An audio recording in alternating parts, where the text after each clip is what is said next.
Many years ago, I came across a few lines in a book that I connected with.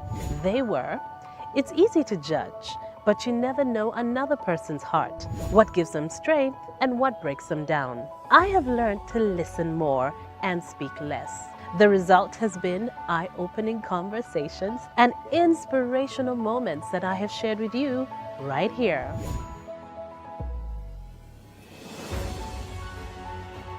Hello and welcome back to my channel. We are on location at Sheraton Kampala Hotel, and my guest on Crystal One-on-One today is very special. She doesn't usually do interviews, so I am really grateful to have her. This episode is sponsored by Roke Telcom. Make sure you get yourself a Roke Plus package at home, and your kids will be sorted with the e-learning, and you can enjoy free internet all night and all weekend long. So I would like to welcome our female presidential aspirant, Nancy Kalembe. Hello. Hello. How Crystal. are you? I'm fine, thank you. My How goodness, are you? I'm fine. You look amazing. Thank you. So do you. Thank you. My goodness, we go way, way, way back. We Yes. go way, way back. Yes, we do. And I have a feeling a lot of people, especially now that you are coming out and you want to run for president in 2021, people are going to be like, who is this young lady? And I think we need to tell them, we need to share who Nancy is. Young lady, okay. Yes, young lady. My hair, if you've not noticed, my hair is getting cleaner. I like to say, I think I'm washing my hair better. That's why it's getting cleaner than it used to be. I could use that. That's one way of looking at it. You're not getting gray, no. You're getting cleaner. No, I have silver streaks in my hair. There's silver streaks. Nancy, oh my gosh. You know, when we first met back in 2003, I remember you saying you wanted to run for president one day. And everybody laughed about it. Exactly. Everyone was like, who is this very principled young lady? Because you were quite serious. And at the time, I'd just left Miss Uganda. So, Miss Uganda, and you want to run for presidency one day. Yeah, most people are like, but how did the two connect? But even going into Miss Uganda, I think it was very intentional for you. No, actually. No? No. Huh. Okay, so how did that happen? We were at school. We were at university. And we'd been looking at the time, the doctor was Miss Uganda. Dr. Rem, I think. And we were looking at these girls and they were beautiful. At the time I was a tomboy, if you remember. And everybody thought, this is great. And one of the people dared me to join Miss Uganda. It was a dare. It was a dare. I thought like you had this. No, we were at I was in statistics at the faculty. We were having breakfast and one of my friends dared me to join Miss Uganda. I said, you know, I can do anything. He said, first of all, you've never owned a pair of high heels. You've been a tomboy all your life. Why on earth would you do Miss Uganda? I said, I don't like dares. He said, well, I'm daring you. I said, fine. So the intention was not to go all the way. The intention was to prove that I can actually pick up the forms and join Miss Uganda. Wherever I would drop off, that would be fine. So I picked up the forms. And on the day I picked up the forms, I think it was the day they were doing nominations for Kampala. I was pretty late. So I arrived in my jeans and t-shirt. No, it wasn't a t-shirt. It was a baggy shirt. You remember the square shirts we used to wear? They were very boyish. And I was in sneakers. So when I arrived and said I wanted to join Miss Uganda, they were also surprised because when you appear for a beauty contest, you should at least look like a beauty queen. And here I was looking like some tomboy who's come out of some... So anyway, they gave me the forms, but everybody was looking at me like, how can't you see you don't fit in this space? Anyway, I wanted to fulfill the fact that I had been dared and I'm proving them that I can do this. That very day I was selected among the top I think we were 24. Now, that was not my plan. So your plan was just, okay, let me just prove Them I can. So when I was selected, it changed everything. I had to find a way of telling my dad, who was very strict, about the fact that I was joining a beauty contest. How did that go down? Well,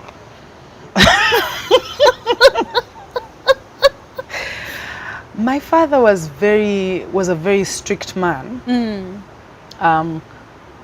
And this was not something I was going to easily just throw on him. So you had a plan. Sounds like you had a plan. One day, with my heart pumping very fast, I think it was the following day, I didn't want them to find out before I had told them. So I went back home and I wanted to pull out, but they said, you can't, you've been selected among the top 24. I don't even know how that happened. And so they gave me a dress that day. Can you take pictures in this dress? I think I'll find the pictures somewhere in the archives. Can you please put on this dress? And they gave me a pair of high heels, and I've never walked in high heels. So when I went back home, there was a newspaper about Miss World and the things they had done. And you know, everybody sees how dignified Miss World is. But at the time, being in Miss Uganda was like you were a spoiled child.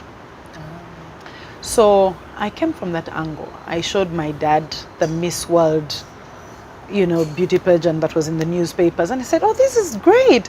So I said, but Daddy, do you know to become Miss World you have to be Miss Uganda first? He said, of course, that would be very great. I said, really? What would happen if one of your daughters became Miss World? And he said, oh, that would be great. I said, what if they joined Miss Uganda? No problem. So I told him, Daddy, I am joining Miss Uganda. He said, impossible. That cannot happen. Like he didn't But expect he it of just you. said it was great for his daughter to be He was Miss saying World. that because he did not think that it could actually happen. Exactly. So he said, what do you mean? I told him, first I need money to buy high heels and a few dresses, because then I had very few dresses. And he was in shock. He didn't know what to think of it. So I told him, you know, I've gone through the contest and I'm one of the finalists. I think there were 24, 23 finalists. And I think it took him time to process. He'd locked himself up by saying it was great, the Miss World part, and it was great. Now I'm telling him I'm actually going to do this, and I think he thought of a way to get out of it. Surprisingly, he supported me all the way. Okay. He said, as long as you're decent and you don't do anything funny, it is all right. So fast forward, I joined Miss Uganda. He actually attended the final. Nice. Our year, we didn't have a swimsuit contest. Thank God. Because I knew if we did have a swimsuit contest, I'd be dead when I went back home. So we negotiated, and that year they were very kind to us. So I had to wear a long dress, I had to not appear anywhere in a swimsuit, things like that, so that my dad would be happy, but at the same time I'm proving my friends wrong, and I felt like I'd been locked up in some kind of thing I couldn't get out of. So Miss Uganda was never part of the plan. It was just me being daring because someone dared me to. Is that who you are? When people say you can't, you're like, let me show you. Actually, a lot of times when I'm told I cannot do something, I find out why. Okay. Is it because it's a bad thing, or because no one has tried it before, or everybody who has done it has failed? If it has no moral issues, then I try it. Okay. I like to prove that things can be done. Okay. In my language, we say, "Ekitayogera tikirema ayogera," meaning that which cannot speak cannot be too difficult for someone who speaks. So if something has never been done before, Well, no one used to walk on the moon. One day, someone went to did. the moon. So that's how life is. I believe when God created us, He made us in His image, but also in His likeness. Now, when we are told you can do all things through Christ who strengthens us, it means all things. Okay. My only boundary is remaining within the boundaries of what is right. Okay. Now you mentioned that when you were breaking this down to your father, very smart by the way, nice way to go about it. You first lock him in and say yes, and then after it's like, what did I just say? But you mentioned now if one of his daughters. So how many siblings do you have?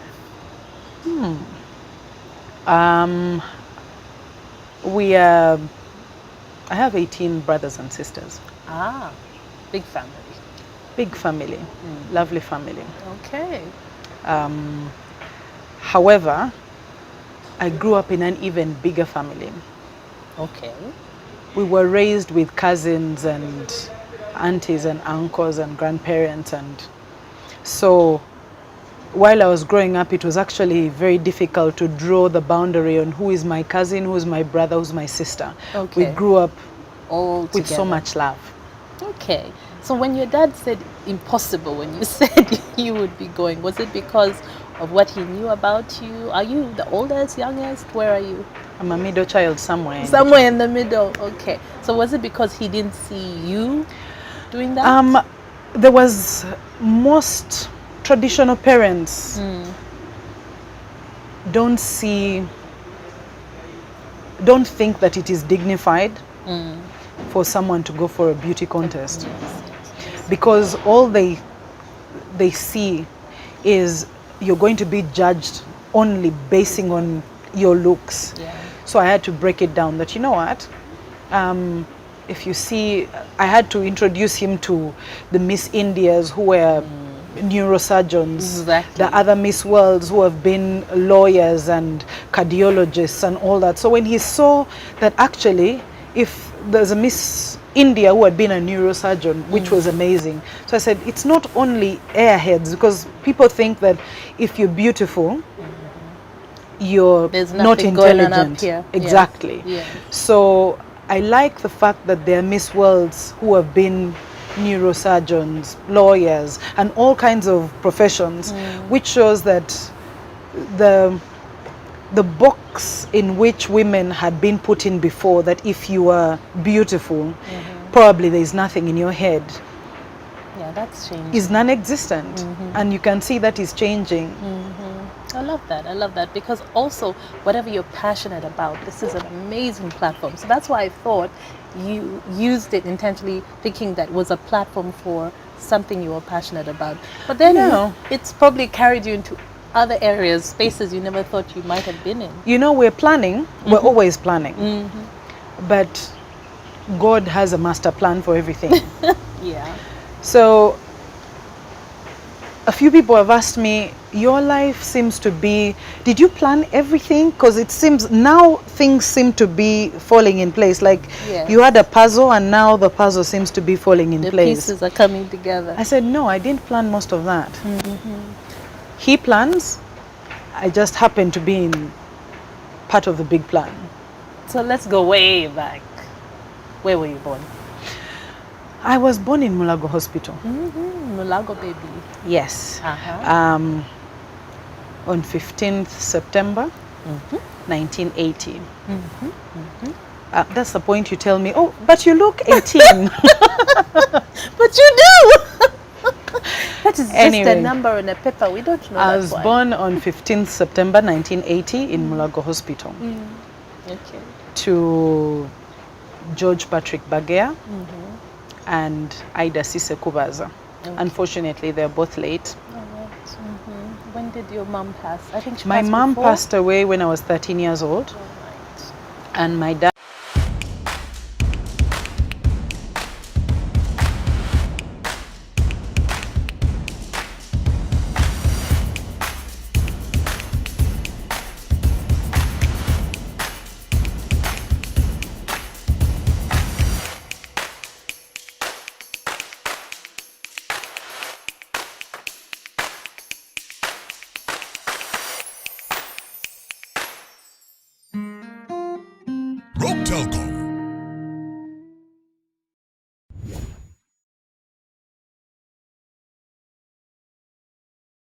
And my dad passed away very recently in 2011.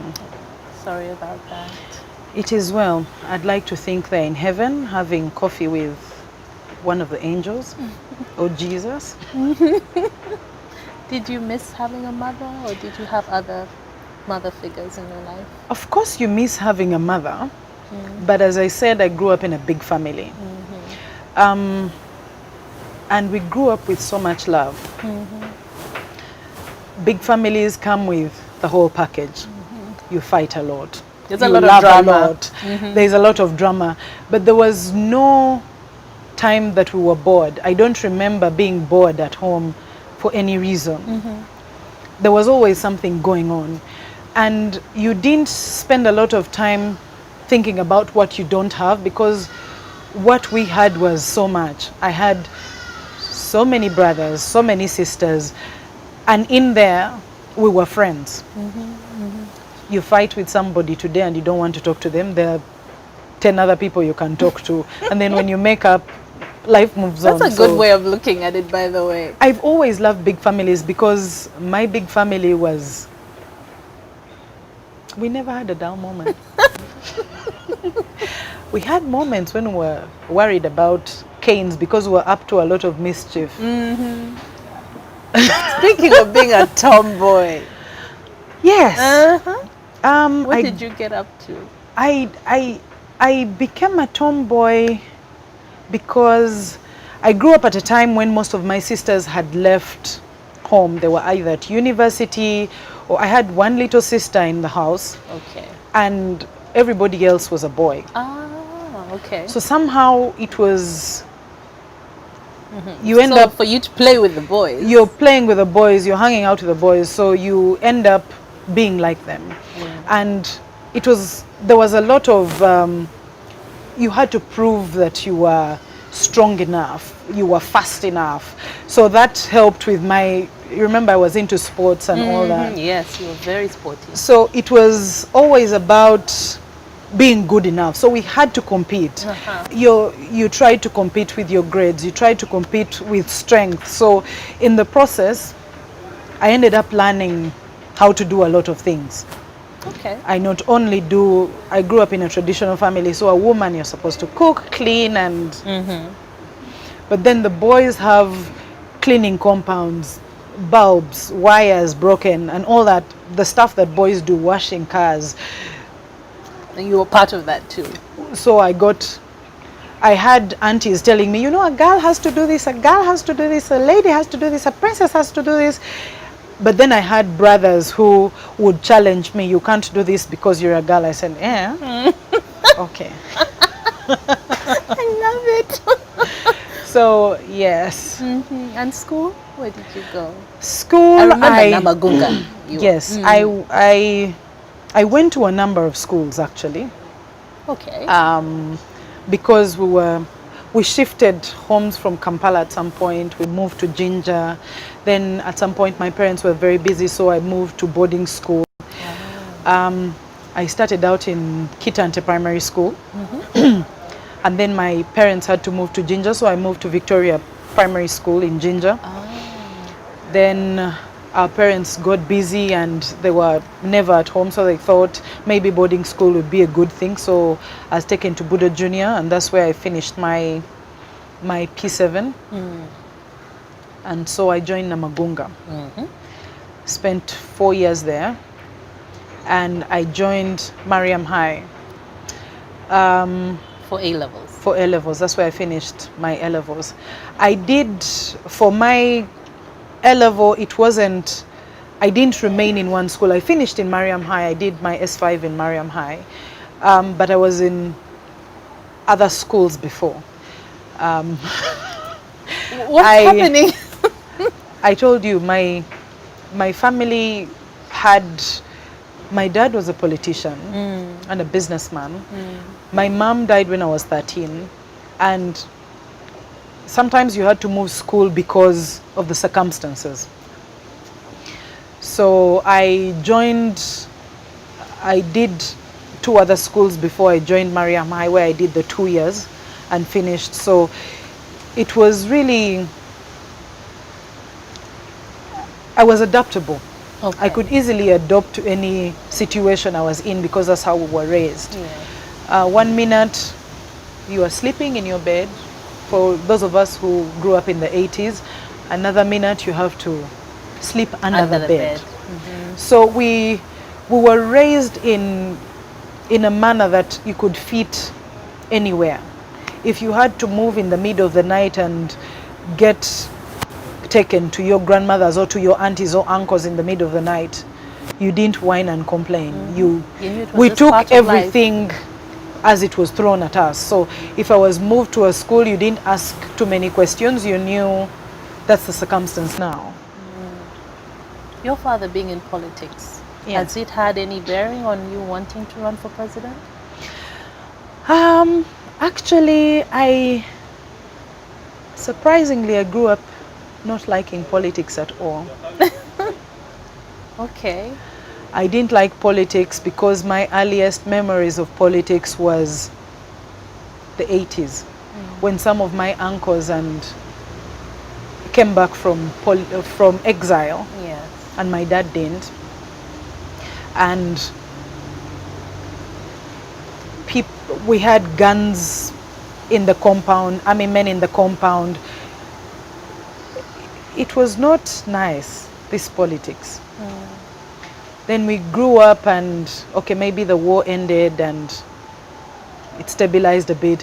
But politics was never really nice, especially for the people in the families that were political. Why? In our particular case, you were not sure if you could use your father's name in certain spaces or not. You're aware Because of that. Yes, we were aware of that quite early. A lot of people asked me why I used my father's name for a very short time and then changed it.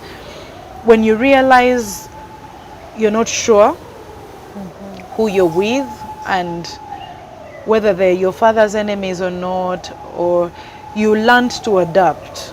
You learned to adopt to situations and just fit into the spaces that you were in.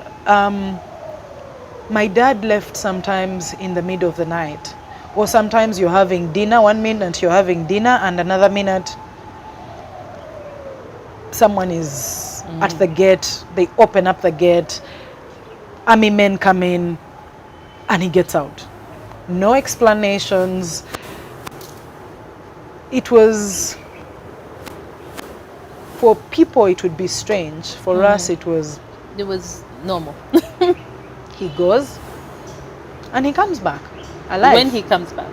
When he comes back, you just know army men took him, and you wake up one morning and he's back. And other things that I'm not sure my family would be comfortable with me discussing here.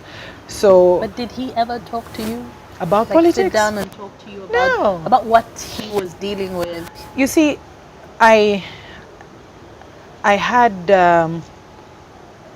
I like to say I was blessed to have more than one father and more than one mother because of how we lived. We were raised by uncles and aunties. I had 3 fathers. One was a professor, an academician who wanted our grades to be good, and he followed us up on that one. He died much earlier when we were younger. Then we had the business father, who was my biological father, but he was also in politics. He was very hard and strong, and you had to do certain things a particular way. And then I have a politician father. So people ask me, okay, so these 2 fathers, you have George Patrick Bagea, who everybody knew because he died recently. My academician father died when we were still very young. I think I was about 9, so very few people know about that. When I was younger, I was called Nancy Chirunda. So most of my old friends, especially from primary, relate to me as Nancy Chirunda. But as I grew older, I had to change names. I changed names again at some point and then settled with Nancy Kalembe because we had to be safe. But on all my academic papers, it's Nancy Kalembe that is on. So that is a lot of awareness for a child, though. Huh? But I guess, it depends on how you present it to a child. it was not presented in a way of fear. We just knew politics wasn't it. Someone would think probably my parents talked to me about politics. On the contrary, they kind of discouraged us from politics. Okay. They told us, you know, this is not a good place. But I think that when they were talking to us, they were talking to the boys. I don't think my father had it in mind that he'd be talking to the girls, telling them, you know, don't go into politics. My other father, Chirunda Chive Ginger, always told us, study, work very hard, get a job, do your businesses, don't get into politics. So most of them advised us not to do politics. But I've had to sit down. So now my other two dads have passed on, including my biological father. Yes. So now I had to face Honorable Chive Ginger and tell him Your plans. I would like to do this. Guess what his answer was? What? Never. What? Impossible. Oh my. Why would you do something like that? I said, you know what? I know politics has been deemed to be a bad thing for some people. And when you get in, you get your hands dirty. Some people have survived, others have not. So we have a few politicians who have kept their integrity and are doing a great job and are working hard and are serving. What stops me from being part of that? I don't have to be part of the bad politicians. I can be part of the good ones. So I said, give me some time. So I had to wait. And you needed his blessing. Of course, you need your parents' blessing before you get in to do anything. By the way, I have his permission to say this. That's good. So I started speaking to him a while back because I couldn't go out in public before my family knows. So I had to tell my family members, this is what I'm doing. Guess what their response was? You cannot. Seriously. My brothers and sisters told me, you know what, when daddy was in politics, da da da la la la la. So you had a lot of convincing to yes. You know, it's easier to face the public than it is to face your family sometimes, you know? Yeah. So when you have a lot of big brothers and sisters, I'm number 11 by the way. Oh. When you have a lot of big brothers and sisters who have achieved so much in their lives and are doing great things with their lives, and then you, small sister, you come up, you want to join politics. Okay, I shared it on the family WhatsApp group first so that I can prepare them. So you're going to have to face them? No, you don't come and face someone. You first put it there. This is what I would like to do. Why? Because in my family we've been taught to respect your older sisters and older brothers. Most of them have played a mother-father role in my life At some through point. the years at some point. So here I am. These are people who bathed you and told you eat your food, and now you're telling them you want to run for presidency. So I told them, you know, I'm thinking about joining politics. Politics. What are you going to do in politics? I took a day and then responded slowly, and some of them were very uncomfortable because that means you're not just going into the public space by yourself.